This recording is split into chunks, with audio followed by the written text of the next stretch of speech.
Olá, Christian. O Análise de Fato desta semana conta com a presença do governador do estado do Maranhão, Flávio Dino, do PCdoB.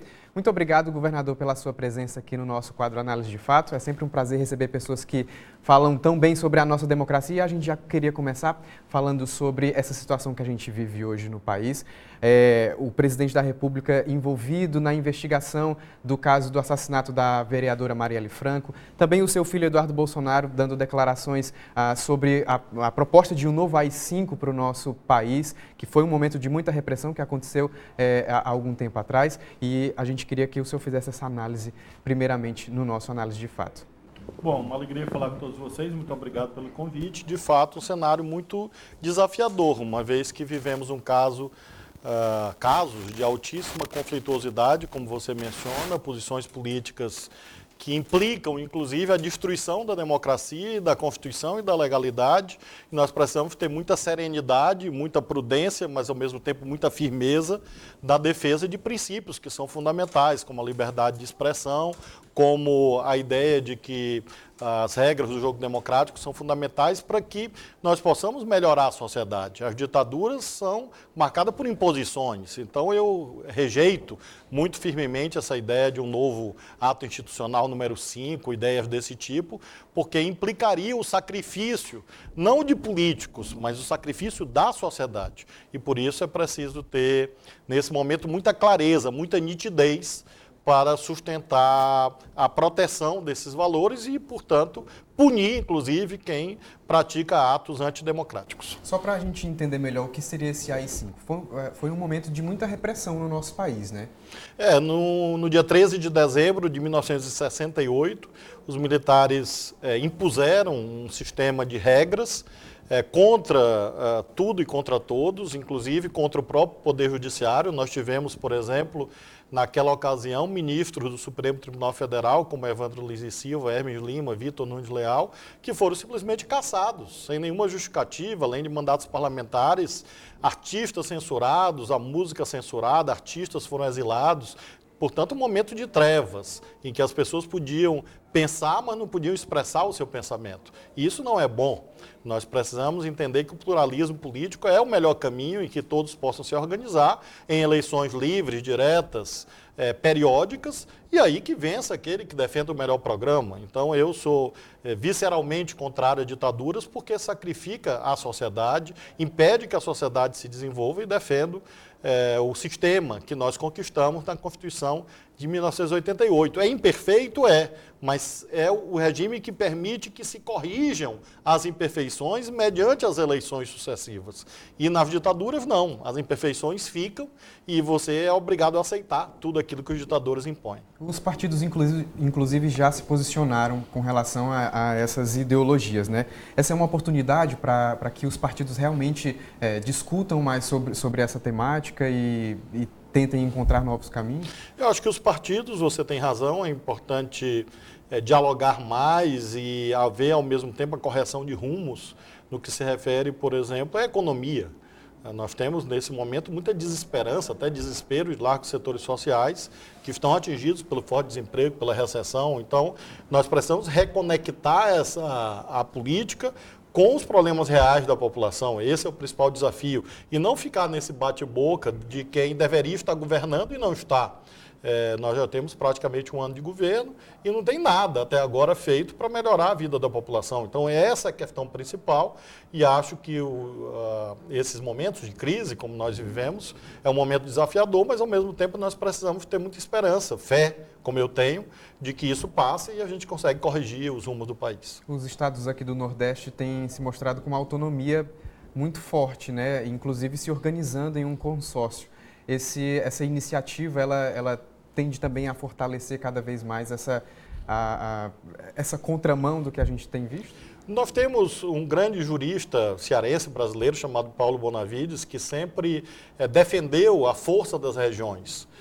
Ele tem artigos, livros escritos sobre a importância do federalismo, não só envolvendo estados e municípios, mas a esfera central, no caso a União, mas também as regiões. Isso retoma uma ideia de um outro grande nordestino brasileiro, paraibano, Celso Furtado, que foi o pai da Sudene. Então, o consórcio Nordeste é filho dessas visões nas quais os estados têm que se unir mais, sobretudo no caso do Nordeste, tendo em vista as brutais desigualdades regionais que ainda marcam o Brasil. Então, nós temos o eixo do desenvolvimento brasileiro posicionado no século XX, sobretudo na segunda metade do século XX, sobretudo em outras regiões, nós precisamos trazer benefícios para a nossa região e, como a sabedoria popular diz, a união faz a força. Por isso, com muita alegria, compartilho com o governador Camilo e com os demais governadores do Nordeste esse espírito de união em favor da nossa região, em favor do Brasil. Não é um movimento separatista, é um movimento para fortalecer o Brasil, fortalecer o Nordeste para fortalecer o Brasil. Pois é, existe,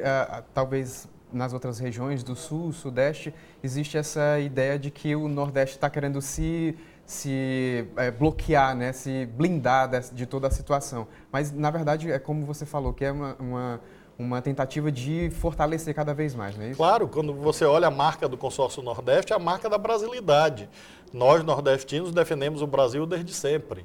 E desde o início do processo de colonização europeia, nós vivemos momentos em que essa brasilidade do nosso povo foi reafirmada em várias lutas sociais, revoluções, processos em que lideranças importantes da nossa região defenderam os direitos dos mais pobres, defenderam os direitos do povo brasileiro e sempre com espírito de união nacional. Então não é diferente agora. O que nós não queremos é que o Brasil vá para o buraco.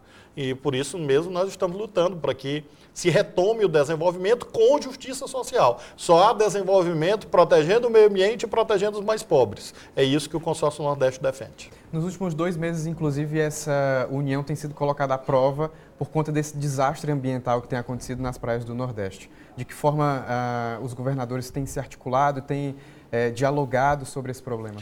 Nós temos a temática da emergência ambiental, eu enfrentei duplamente, porque o Maranhão fica ali no meio do caminho entre o Nordeste e a Amazônia, então nós tivemos a emergência ambiental em relação às queimadas na Amazônia, e agora essa gravíssima poluição por óleo nas praias nordestinas. Em ambos os casos vimos muita lentidão por parte do governo federal, em razão de algumas atitudes negacionistas, dizer que não havia problema, quando o problema aí está.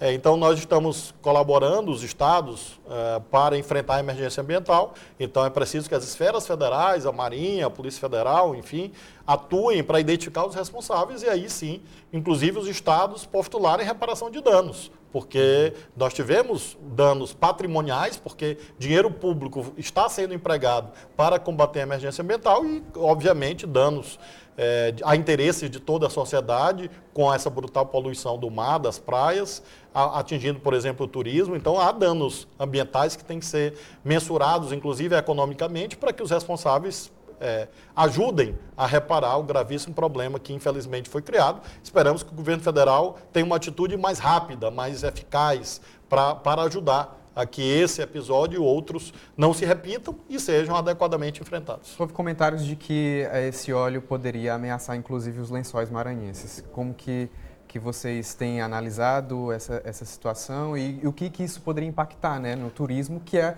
o que movimenta a economia do estado, né? Nós temos, em razão da posição geográfica do Maranhão, o atingimento parcial das nossas praias. Em razão das correntes, nós estamos assistindo que, lamentavelmente, outros estados foram mais atingidos do que o nosso. No nosso caso, adotamos todas as medidas mitigadoras possíveis. Mesmo uma cidade que fica exatamente na fronteira do Parque Nacional dos Lençóis Maranhenses, na semana passada recolhemos cerca de 1 tonelada de óleo que foi retirado das praias, a ação do Corpo de Bombeiros, com voluntários, com as prefeituras municipais. Então, nós estamos atuando para mitigar esses danos que, graças a Deus, até aqui têm sido de pequena dimensão. Esperamos que assim continue e que os estados mais duramente atingidos possam ser adequadamente protegidos e que haja, no momento seguinte, a reparação dos danos. Vamos falar de 2022? Existe essa intenção da candidatura à presidência?